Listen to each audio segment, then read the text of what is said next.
please stand. Thank you. Thank you. Good afternoon. Before I take questions, I want to give you a progress report to the nation on where we stand 65 days into office here, on vaccinations and a few other top priorities for the American people. First, on vaccinations. On December 8th, I indicated that I hope to get 100 million shots in people's arms in my first 100 days. We met that goal last week by day 58, 42 days ahead of schedule.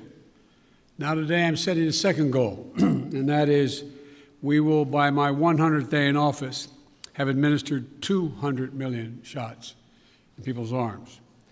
That's right, 200 million shots in 100 days.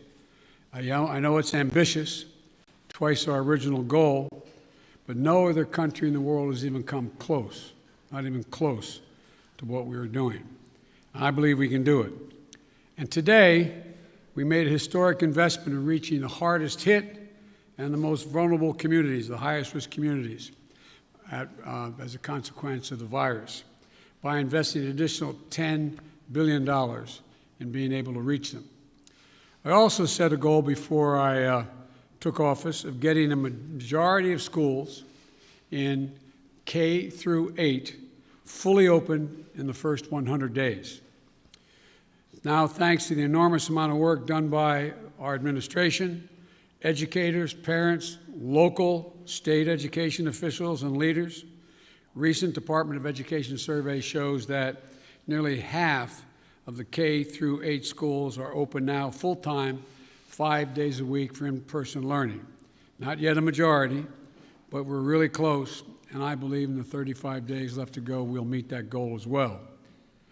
As of yesterday, more than 100 million payments of $1,400 have gone into people's bank accounts. That's real money in people's pockets, bringing relief instantly almost. And millions more will be getting their money very soon. One final note. Since we passed the American Rescue Plan, we're starting to see new signs of hope in our economy. Since it was passed, a majority of economic forecasters have significantly increased their projections on the economic growth that's going to take place this year. They're now projecting it will exceed 6%, a 6% growth in GDP. And just this morning, we learned that the number of people filing for weekly unemployment insurance fell by nearly 100,000 persons. It's the first time in a year the number has fallen below the pre-pandemic high. So there are still too many Americans out of work, too many families hurting, and they still have a lot of work to do. But I can say to you, the American people, help is here and hope is on the way. Now I'll be happy to take your questions. Zeke, the Associated Press. Thank you, Mr. President. You mentioned your progress on COVID-19. I'd like to ask you about some of the other issues facing your presidency. One of the defining challenges you face in the coming months is how to deliver on your promise to Americans on issues like immigration reform, gun control, voting rights, climate change. All of those right now are facing stiff, united opposition from Republicans on Capitol Hill. How far are you willing to go to achieve those promises that you made to the American people? Well, I'm good. Look, when I took office, I decided that it was a fairly basic, simple proposition, and that is I got elected to solve problems. And the most urgent problem facing the American people, I stated from the outset, was COVID-19 and the economic dislocation for millions and millions of Americans. And so that's why I put all my focus in the beginning. There are a lot of problems, but all my focus on dealing with those particular problems. And the other problems we're talking about, from immigration to guns and the other things you mentioned are long-term problems. They've been around a long time. And what we're going to be able to do, God willing, is now begin one at a time to focus on those as well. And whether it's immigration or guns or a number of other problems that face the country. But the fundamental problem is getting people some peace of mind so they can go to bed at night and not stare at the ceiling wondering whether they lost their health insurance, whether they're going to lose a family member, whether they're going to be in a position where they're going to lose their home because they can't pay their mortgage, or the millions of people are going to get thrown out of their homes because of the inability to pay their rent. So we're going to move on these one at a time, try to do as many simultaneously as we can, but that's the reason why I focused as I have. And here's the deal. I think my Republican colleagues are going to have to determine whether or not we want to work together, or they'll decide that the way in which they want to proceed is to just decide to divide the country, continue the politics of division. But I'm not going to do that. I'm just going to move forward and take these things as they come. And just to follow up, Mr. President, can your presidency be a success if you can't make progress on those four challenges: climate change, immigration reform, gun control, voting rights? Well, I plan on making progress on all of them, but that's going to be for the American people to decide. I think, I doubt whether, maybe you did, maybe others did. I thought, many of you thought there was no possibility of my getting the plan I got passed without any Republican votes. Pretty big deal. Got passed. Growing the economy. People's lives are changing. So let's see what happens. All I know, I've been hired to solve problems, not create division. Okay, how about Yamiche? Thanks so much, Mr. President. You've said over and over again that immigrants shouldn't come to this country right now. This isn't the time to come.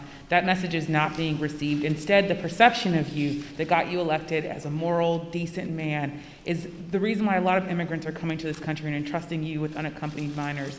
How do you resolve that tension? And how are you choosing which families can stay and which can go, given the fact that even though with Title 42, there are some families that are staying? And is there a timeline for when we won't be seeing these overcrowded facilities run by CPB when it comes to unaccompanied minors? Well, look, I guess I should be flattered. People are coming because I'm the nice guy. That's the reason why it's happening. That I'm a decent man, or however it's phrased. That, that's why they're coming, because Biden's a good guy.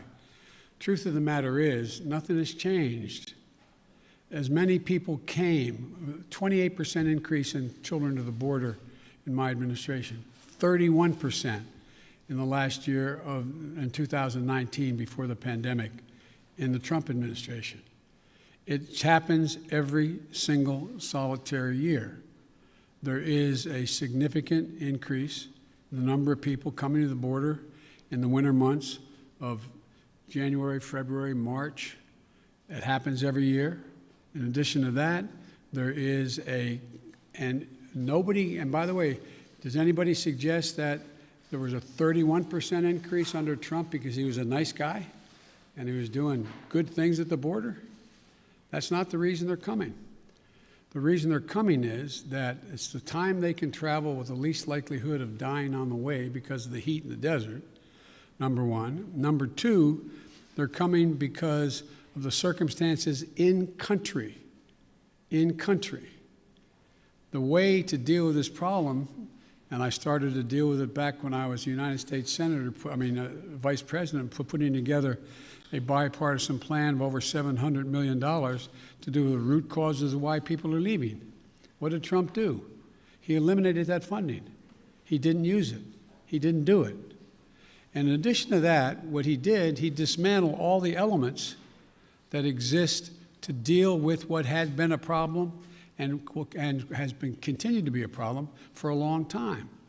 He, in fact, shut down the number of beds available. He did not fund HHS to get people, to get the children out of those Border Patrol facilities where they should not be and not supposed to be more than a few days, a little while. But he dismantled all of that. And so what we're doing now is attempting to rebuild the system that can accommodate what is happening today. And I'd like to think it's because I'm a nice guy, but it's not. It's because of what's happened every year. Let me say one other thing on this. If you take a look at the number of people who are coming, the vast majority, the overwhelming majority of people coming to the border and crossing are being sent back,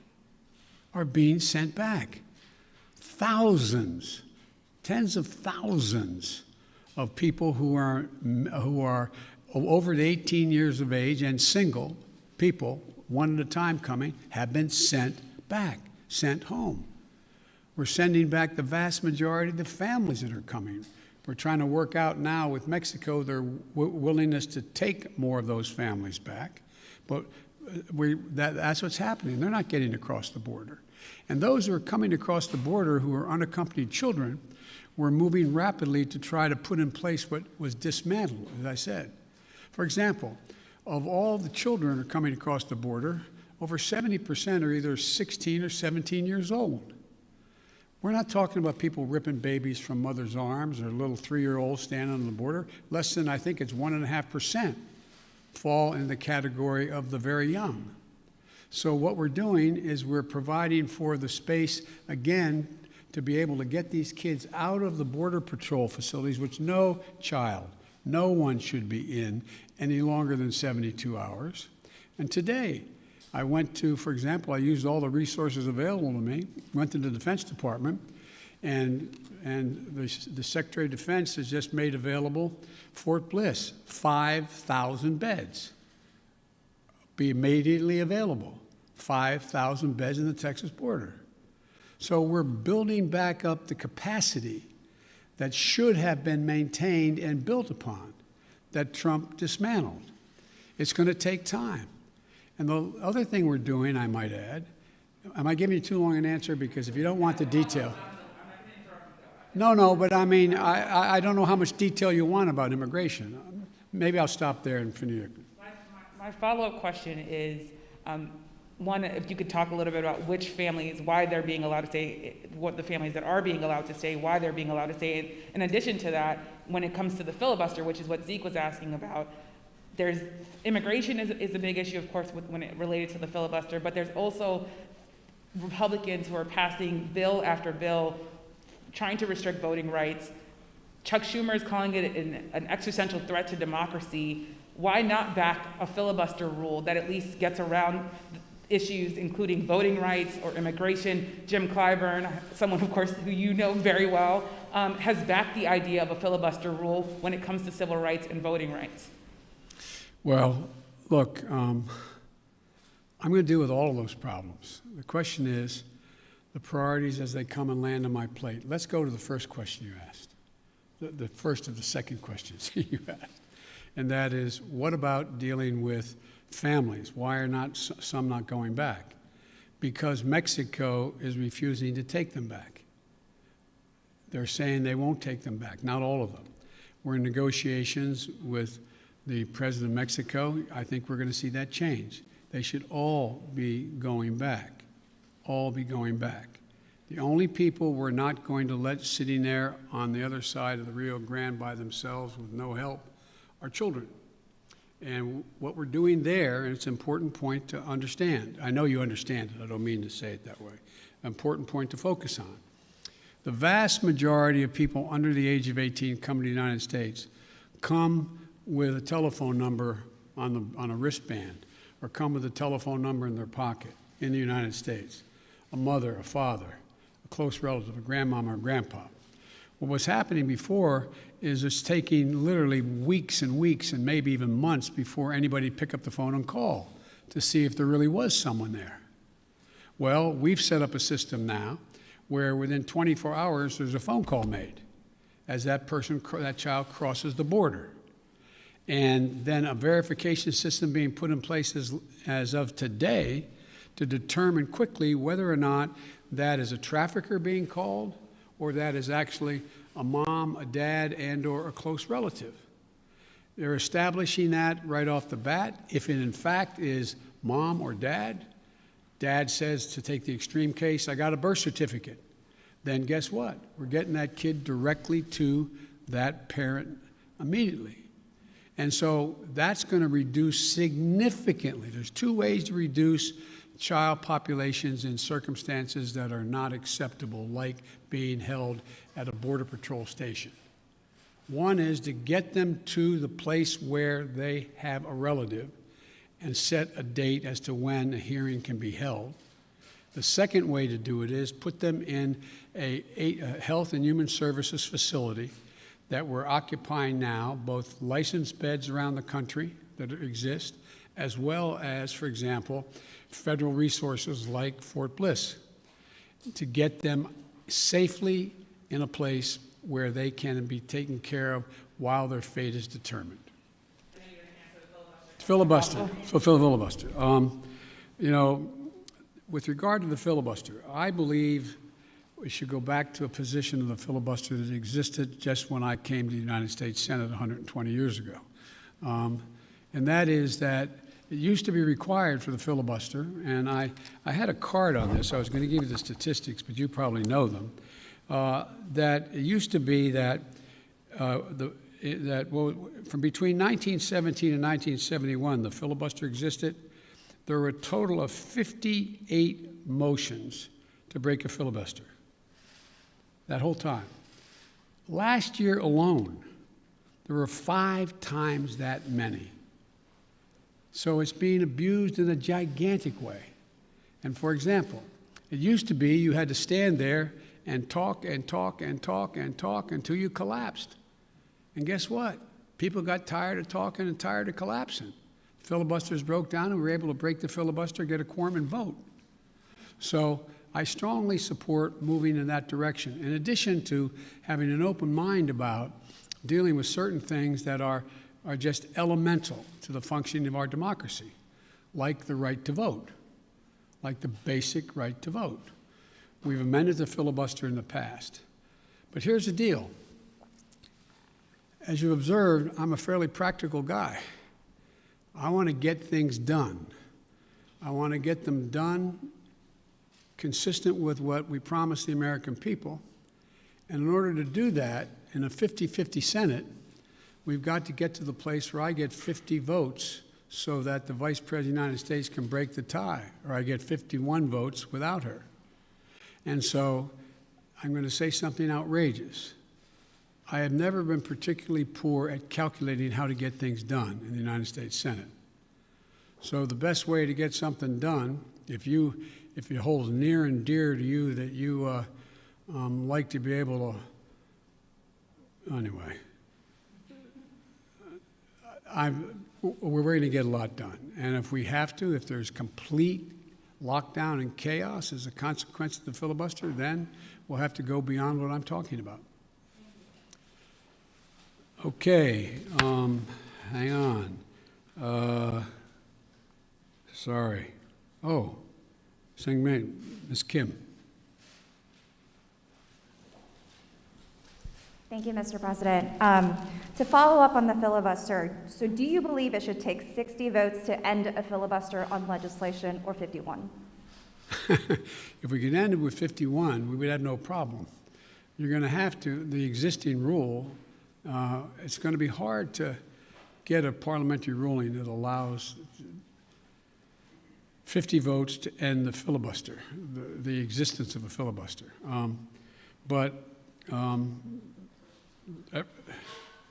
It's not my expertise in what the parliamentary rules and how to get there are, but our preoccupation with the filibuster is totally legitimate.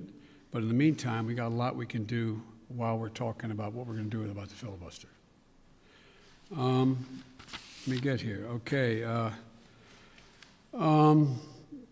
Cecilia Vega. I'd like to circle back to immigration, please. You just listed the reasons that people are coming, talking about in-country problems, saying that it happens every year. You blamed the last administration. Sir, I just got back last night from a reporting trip to the border where I met 9-year-old Yosel, who walked here from Honduras by himself, along with another little boy. He had that phone number on him, and we were able to call his family. His mother says that she sent her son to this country because she believes that you are not deporting unaccompanied minors like her son. That's why she sent him alone from Honduras. So, sir, you blame the last administration, but is your messaging in saying that these children are and will be allowed to stay in this country and work their way through this process, encouraging families like Josel's to come? Well, look,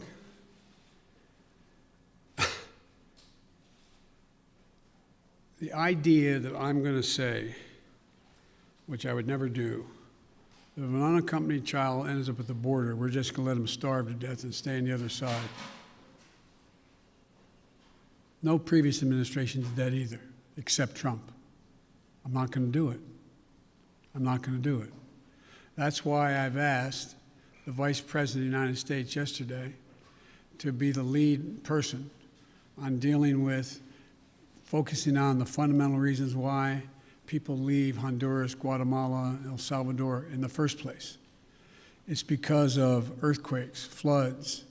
It's because of lack of food. It's because of gang violence. It's because of a whole range of things that when I was vice president had the same obligation to deal with unaccompanied children.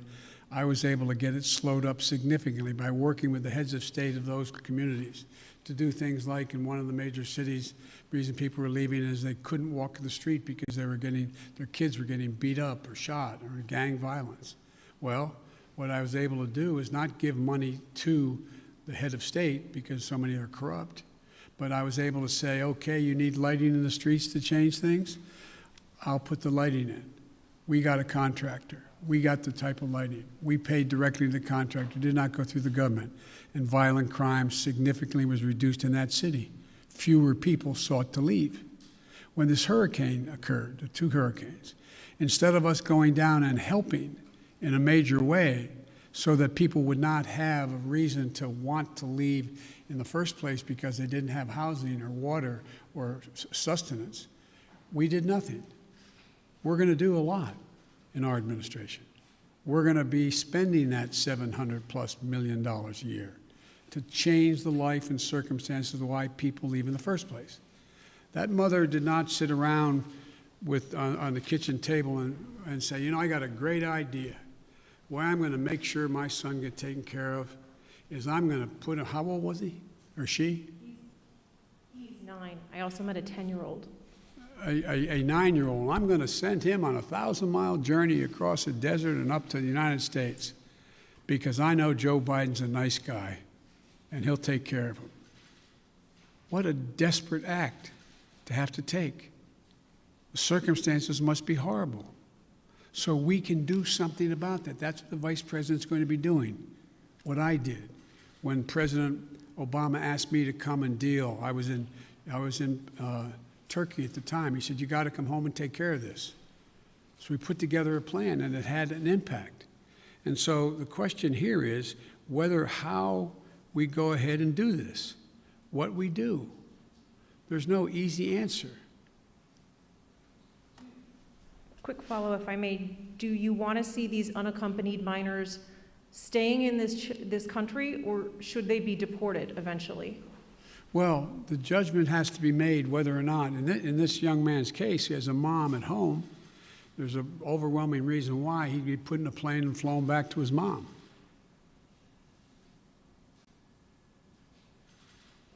Follow, sir. You mentioned circumstances that must be horrific. The Customs and Border Protection Facility in Donna, Texas, I was there, is at 1,556% capacity right now with mostly unaccompanied minors. There are kids that are sleeping on floors. They are packed into these pods. I've spoken to lawyers who say that some of these children have not seen the sun in days. What's your reaction? What is your reaction to these images that have come out from that particular facility? Is what's happening inside acceptable to you? And when is this going to be fixed? That's a serious question, right? Is it acceptable to me? Come on. That's why we're going to be moving 1,000 of those kids out quickly. That's why I got Fort Bliss opened up. That's why I've been working from the moment this started to happen to try to find additional access for children to be able to safely, not just children, but particularly children, to be able to safely be housed while we follow through on the rest of what's happening. That is totally unacceptable.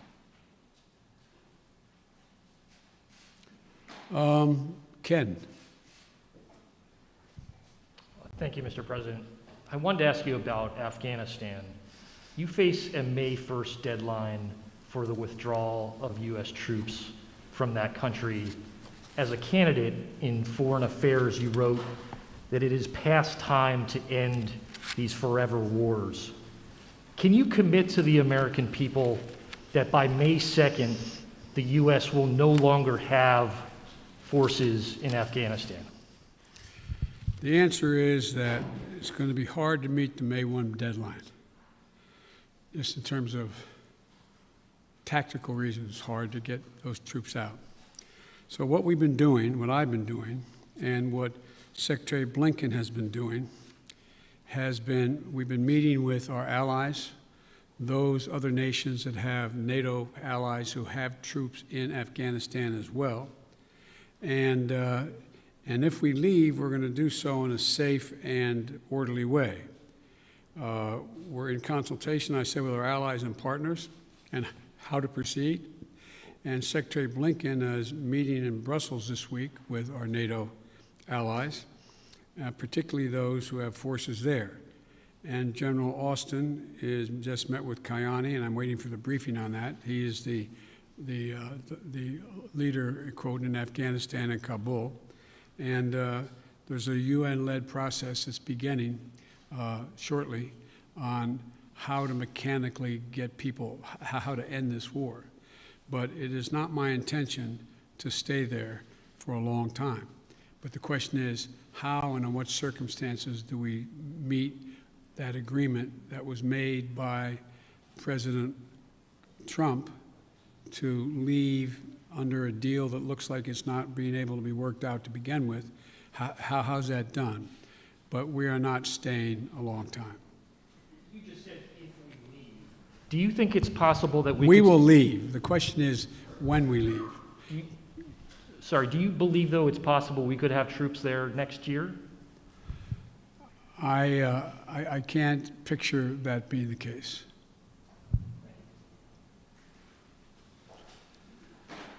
Okay, Kristen.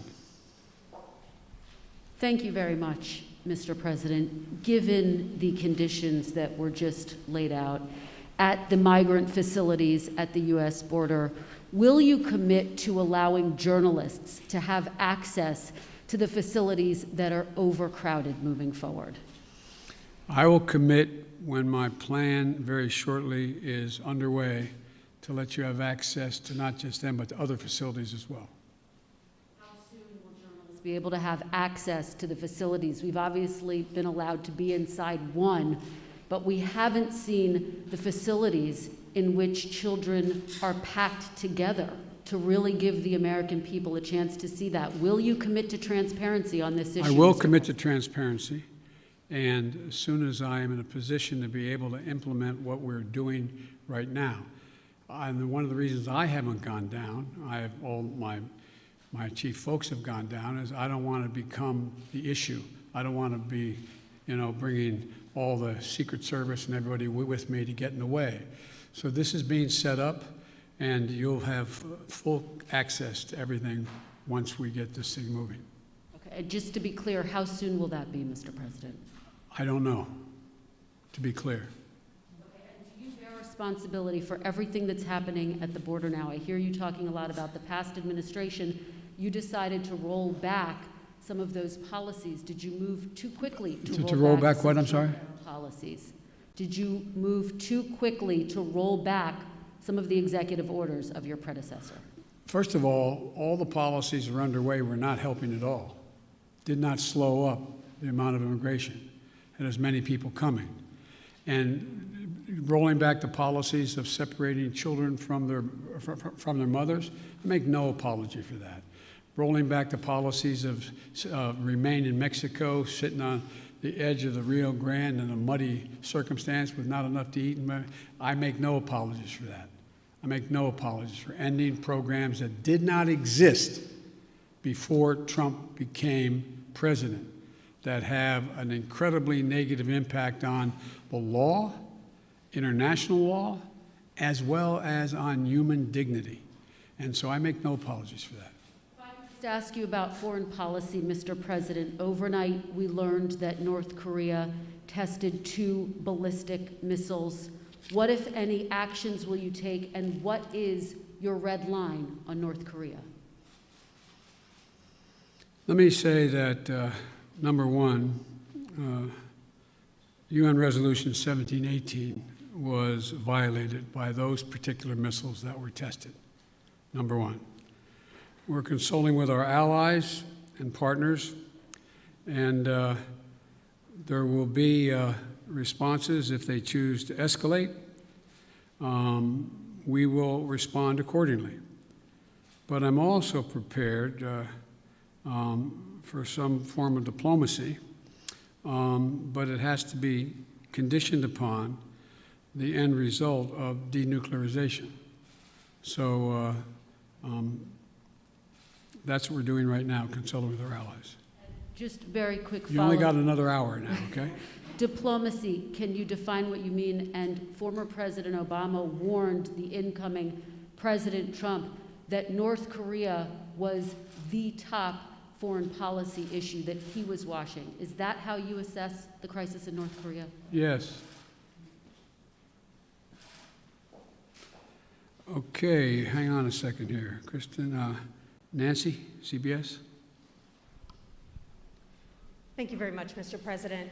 I want to go back to voting rights. And as Yamiche mentioned, Republican legislatures across the country are working to pass bills that would restrict voting, particularly Democrats fear impacting minority voters and young voters, the very people who helped to get you elected in November.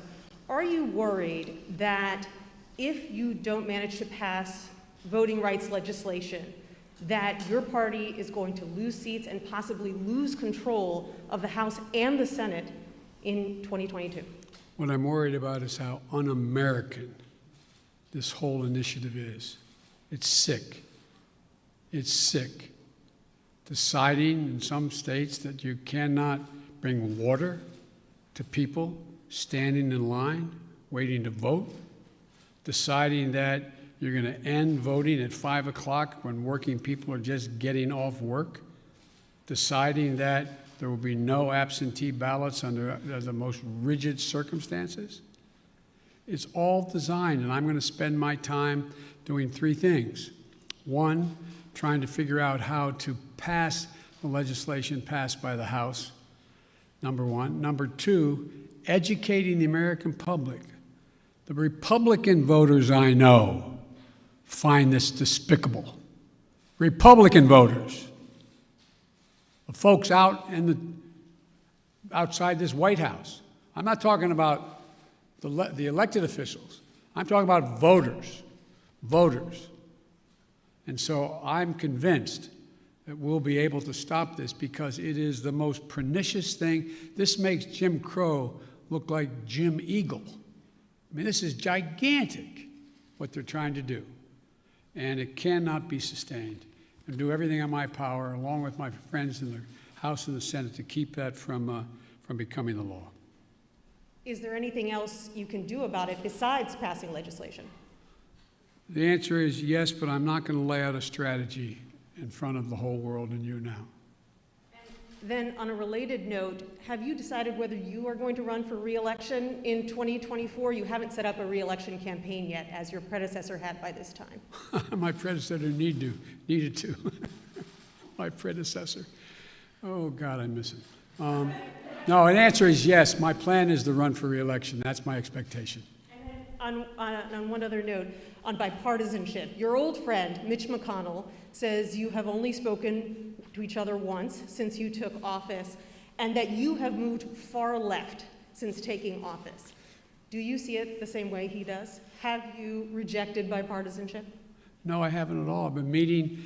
When's the last time a president invited the opposite party down at least a half a dozen times to talk about issues, everything from how we work. We're working with a group of 20 members of the Senate right now and House on how we reestablish our ability to make computer chips, and how we get ahead of the game, how we can work together. We're working together on a bunch of things. But look, I know Mitch well. Mitch knows me well.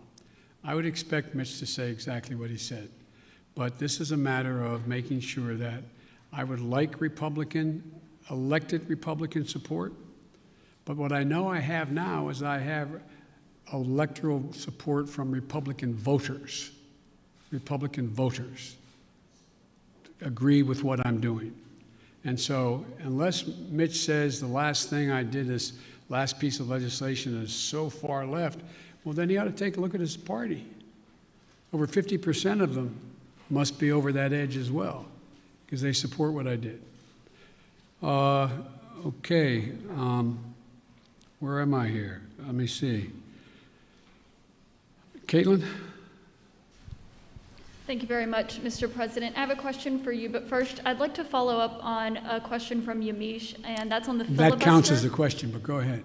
Okay, I'll make it quick. It's a quick question. You can. Regarding the filibuster, at John Lewis's funeral, President Barack Obama said he believed the filibuster was a relic of the Jim Crow era. Do you agree? Yes. If not, why not abolish it if it's a relic of the Jim Crow era?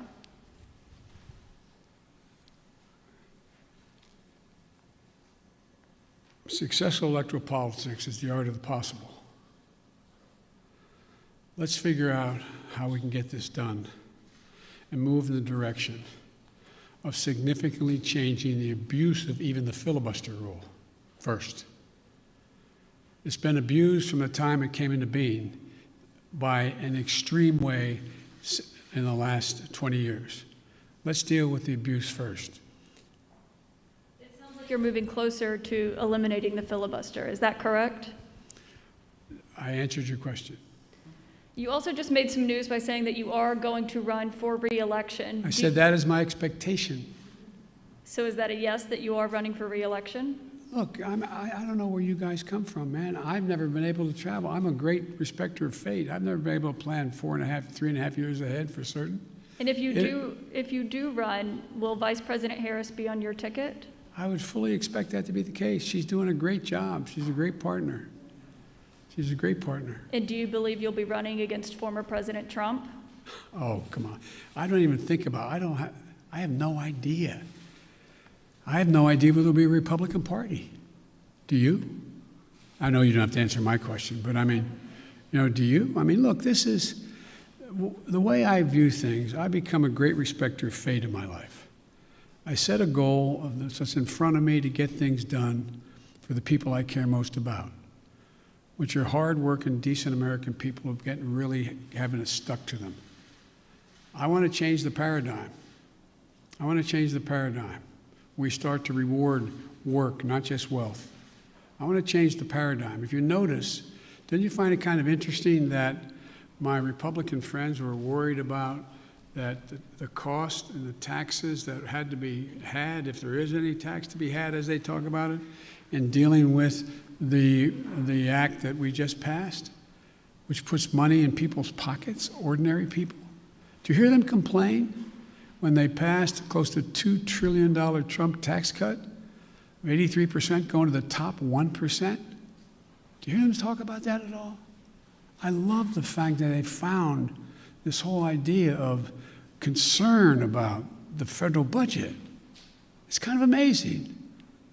When the federal budget is saving people's lives, they don't think it's such a good idea. When the federal budget is feathering the nest of the wealthiest Americans, 90 of the Fortune 500 companies making billions of dollars, not paying a cent in taxes, reducing taxes to the point that people who are making, if you're a husband and wife, a school teacher, and a cop, you're paying at a higher rate than the average person making $1 billion a year is. Something's wrong. Their newfound concern.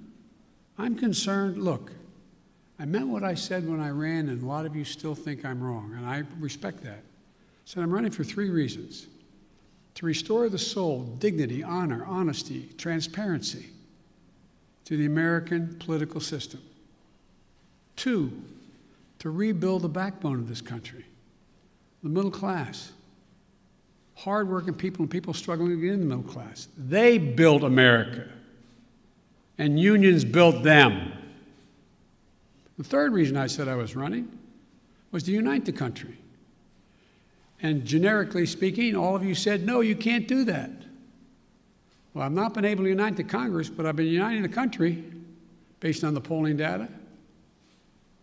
We have to come together. We have to.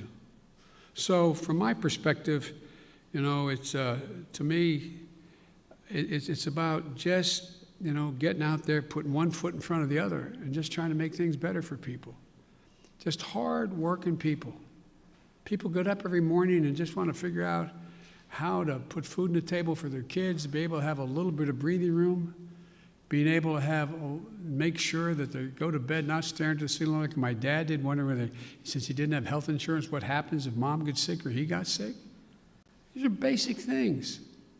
Basic things.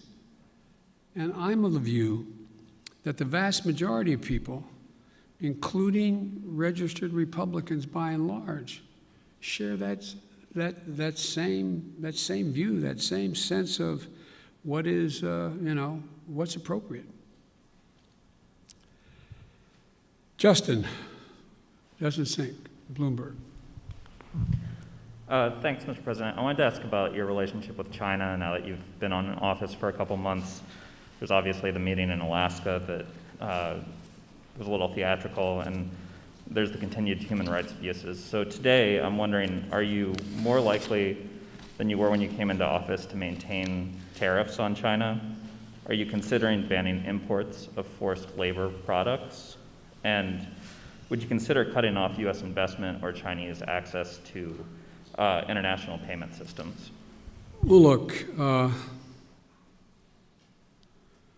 they're each specifically legitimate questions, but they only touch a smidgen of what the relationship with China really is about. I've known Xi Jinping for a long time. Allegedly, by the time I left office as vice president, I had spent more time with Xi Jinping than any world leader had, because President Obama and the Chinese President Hu decided we should get to know one another, since it was inappropriate for the President of the United States to spend time with the Vice President of another country. But it was obvious he was going to become the new leader of China. So I spent hours upon hours with him alone with an interpreter, my interpreter and his, going into great detail. He's very, very straightforward. Doesn't have a democratic with a small d bone in his body, but he's a smart, smart guy. He's one of the guys like Putin who thinks that autocracy is the wave of the future. Democracy can't function in an ever complex world. So when I was elected and he called to congratulate me, I think to the surprise of the China experts who were his people on the call as well as mine listening, we had a 2-hour conversation for 2 hours. And we made several things clear to one another. I made it clear to him again, what I've told him in person on several occasions, that we're not looking for confrontation, although we know there will be steep, steep competition. 2, that we'll have strong competition, but we'll insist that China play by the international rules. Fair competition, fair practices, fair trade. Thirdly, in order to compete effectively, I indicated that we're going to deal with China effectively. And we're going to need 3 things to do that, telling our people. First, we're going to invest in American workers and American science. I said that all through the campaign. I say it again, and I'm setting up my administration to be able to do that, which is that, you know, back in the 60s, we used to invest a little over 2% of our entire GDP in pure research and investment in science. Today, it's 0.7%. I'm going to change that. We're going to change that. The future lies in who can, in fact, own the future as it relates to technology, quantum computing, a whole range of things, including in the medical fields. And so, what I'm going to do is make sure we invest closer to 2%. One of the reasons why I've set up the PAB, the President's Board with Scientists and the like, again, is we're going to invest in medical research, cancer, Alzheimer's, diabetes, the things, industries of the future, artificial intelligence, quantum computing, biotech, and we're going to make real investments. China is out investing us by a long shot because their plan is to own that future. The second thing we're going to do is we're going to reestablish our alliances, and I've been very clear with them. It's not anti-Chinese, and we've talked about it. I want to make sure that, for example, later today, after this, as a matter of fact, shortly after this, which is fine, we're going close to an hour. I'm happy to go longer, but one of the things that I'm going to be doing, I'm going to be speaking with 27 heads of state in Europe. And very shortly, I think within the next hour or so, I don't know the exact time.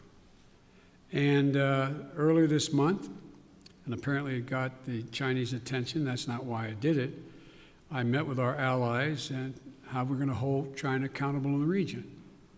Australia, India, Japan, and the United States, the so-called Quad. Because we have to have democracies working together. Before too long, I'm going to invite an alliance of democracies to come here to discuss the future. And so we're going to make it clear that in order to deal with these things, we are going to hold China accountable to follow the rules. To follow the rules. Whether it relates to the South China Sea or the North China Sea or the agreement made on Taiwan or a whole range of other things. And the third thing, and the thing that I admire about dealing with Xi is he understands, he makes no pretense about not understanding what I'm saying any more than I do him. I pointed out to him, no leader can be sustained in his position or her position unless they represent the values of the country. And I said, Mr. President, as I've told you before, Americans value the notion of freedom. America values human rights. We don't always live up to our expectations, but it's a value system. We are founded on that principle. And as long as you and your country continues to so blatantly violate human rights, we are going to continue in an unrelenting way to call to the attention of the world and make it clear what's happening. And he understood that. I made it clear that no American president, at least one did, but no American president ever backed down from speaking out of what's happening in the Uyghurs, what's happening in Hong Kong, what's happening in country. That's who we are. The moment a president walks away from that, as the last one did, is the moment we begin to lose our legitimacy around the world. It's who we are. So I see stiff competition with China. China has an overall goal, and I don't criticize them for the goal, but they have an overall goal to become the leading country in the world, the wealthiest country in the world, and the most powerful country in the world. That's not going to happen on my watch, because the United States is going to continue to grow and expand. Sorry, just to follow up on the meeting of democracies, is that where you expect in a multilateral way to make these decisions about sanctions or No, that's not where I make the decision. That's where I make sure we're all on the same page. All on the same page. Look, I predict to you, your children or grandchildren are going to be doing their doctoral thesis on the issue of who succeeded, autocracy or democracy. Because that is what is at stake. Not just with China. Look around the world. We're in the midst of a fourth industrial revolution of enormous consequence. Will there be middle class? How will people adjust to these significant changes in science and technology, the environment? How will they do that? And our democracy is equipped, because all the people get to speak, to compete. It is clear, absolutely clear, and most of the scholars I dealt with at Penn agree with me around the country, that this is a battle between the utility of democracies in the 21st century and autocracies. If you notice, you don't have Russia talking about communism anymore. It's about an autocracy. Demand decisions made by a leader of a country. That's what's at stake here. We got to prove democracy works. Mr. President, sorry, I know you haven't had a chance to address the tragedies in Georgia and Colorado. You had said to stay tuned for actions that you might take on gun control. Wondering if you've made a decision either about sending the manufacturer liability bill that you had promised on day one to Capitol Hill, or executive actions like going after ghost guns or giving money to cities and states to battle gun control. All the above. It's a matter of timing. As you've all observed, successful presidents, better than me, have been successful in large part because they know how to time what they're doing, order it, decide in priorities what needs to be done. The next major initiative is, and I'll be announcing it Friday in Pittsburgh in detail, is to rebuild the infrastructure, both physical and technological infrastructure of this country, so that we can compete and create significant numbers of really good paying jobs. Really good paying jobs. And some of you who have been around long enough to know that used to be a great Republican goal and initiative. I still think the majority of the American people don't like the fact that we are now ranked, 85th in the world in infrastructure. I mean, look, the future rests on whether or not we have the best airports that can accommodate air travel, ports that you can get in and out of quickly so businesses decide. Some of you, if you're ever local reporters and you found your governor or mayor trying to attract business to your community, what's the first thing the business asked? What's the closest access to an interstate highway? How far am I from freight rail? Is the water available? Is enough water available for me to conduct my business? All the things that relate to infrastructure. We have somewhere, I asked the staff to write it down for me, and they did, not for this, but for a longer discussion. We have somewhere in terms of infrastructure, we rank 13th globally in infrastructure. China is investing 3 times more in infrastructure than the United States is. Bridges, more than 1/3 of our bridges, 231,000 of them, need repairs. Some are physical safety risks or preservation work. 1 in 5 miles of our highways and major roads are in poor condition. That's 186,000 miles of highway. Aviation, 20% of all flights weren't on time, resulting in 1.5 million hours lost in production. 6 to 10 million homes in America still have lead pipes servicing their water lines. We have over 100,000 wellheads that are not capped, leaking methane. What are we doing? And by the way, we can put as many pipe fitters and miners on us to work capping those wells at the same price that they would charge to dig those wells. So I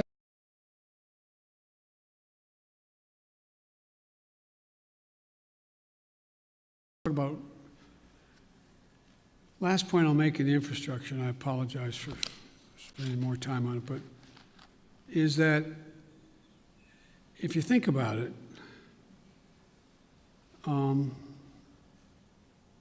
it's the place where we will be able to significantly increase American productivity, at the same time providing really good jobs for people.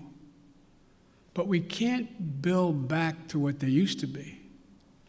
We have to build, the global warming's already done significant damage. The roads that used to be above the water level didn't have to worry about where the drainage ditch was. Now you got to rebuild them 3 feet higher because it's not going to go back to what it was before. Only get worse unless we stop it. There's so much we can do. Look at all the schools in America. Most of you live in the Washington area now, but in your hometowns, I don't know where you're all from. How many schools where the kids can't drink the water out of the fountain? How many schools are still in a position where there's asbestos? How many schools in America we're sending our kids to don't have adequate ventilation? How many homes, buildings, office complexes are wasting billions of barrels of oil over time because they can't hold in the heat or the air conditioning because it's leaks through the windows that are so porous and the connections. It's amazing. So there's so much we can do that's good stuff, makes people healthier, and creates good jobs. And I think that I got one more question here. And Janet from Univision. Thank you, Mr. President. We too have been reporting at the border, and just like Cecilia, we ran into a pair of siblings who came in on Monday, were detained by CBP, had the phone number for their mother who lives in the U.S. We have contacted the mother. That's the only way they know her kids are here, because CBP today, Thursday, has not contacted that mother. So when can we expect your promise of things getting better with contacting and expediting? Well, they're already getting better, but they're going to get they're going to a whole hell of a lot better real quick, or you're going to hear some people leaving. Okay? We can get this done. We're going to get it done. I had a long meeting with the entire team and several cabinet level officers the other night. We're going to be moving within the next week over 100,000, 1,000 people out of the Border Patrol into safe, secure beds and facilities. We're going to significantly ramp up. We're already out there contacting everyone from getting some of the employees at HHS. There's a lot of them doing other things and move them into making those calls. We're in the process of rearranging and providing for the personnel needed to get that done. But I admire the fact that you were down there, you're making the calls yourself. It's real. The next thing that has to happen, though, as you well know, has to happen, there have to be some certitude that this is actually mom, dad, or whomever. And there's ways to do that. There's ways to do that a little bit like determining whether or not you got the right code for your credit card. What was your dog's name kind of thing. I'm being a bit facetious, but not really. And also seeking harder data from DNA to birth certificates, which takes longer. So I want to do this as quickly, as humanly possible, and as safely as possible. As you well know, treating the root causes in Latin America doesn't change things overnight. How do you realistically and physically keep these families from coming to the U.S. when things will not get better in their countries right away? Well, I can't guarantee that, but I know, that old thing, the journey of 1,000 miles starts with the first step. You know as well as I do. You cover it. You have it's not like somebody sitting on a hand-hewn table in Guatemala, in somewhere in Mexico or in Guadalupe saying, I got a great idea. Let's sell everything we have. Give it to a coyote. have them take our kids across the border into a desert where they don't speak the language. Won't that be fun? Let's go.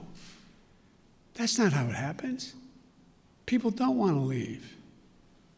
When my great-grandfather got in a coffin ship in the Irish Sea, expectation was he going to live long enough on that ship to get to the United States of America? But they left because of what the Brits had been doing. They were in real trouble. They didn't want to leave, but they had no choice. So I can't guarantee we're going to solve everything, but I can guarantee we can make everything better. We can make it better. We can change the lives of so many people. And the other thing I want to point out to you, and I hope you point out, I realize it's much more heart-wrenching, and it is, to deal with a 5 and 6 and 7-year-old. But you went down there and you saw the vast majority of these children, 70% are 16 years old, 17 years old, and mostly males. Doesn't make it good, bad, or indifferent, but the idea that we have tens of thousands of kids in these god-awful facilities that are really little babies crying all night, there's some, that's true. That's why we got to act. And yesterday, I asked my team, both the director of the 2 agencies as well as others, I asked them what would they in fact, and I asked their opinion because they're the experts, but I said, focus on the most vulnerable immediately. But there's no reason why in the next month as people cross the border, that phone call can't be made in the first 48 hours. And begin. If I may ask one last question, have you had any talks with Senate Republicans who are threatening this administration with not considering the immigration legislation that was passed in the House until the situation at the border has been resolved? No, because I know they have to posture for a while. They sort of got to get out of their system. This is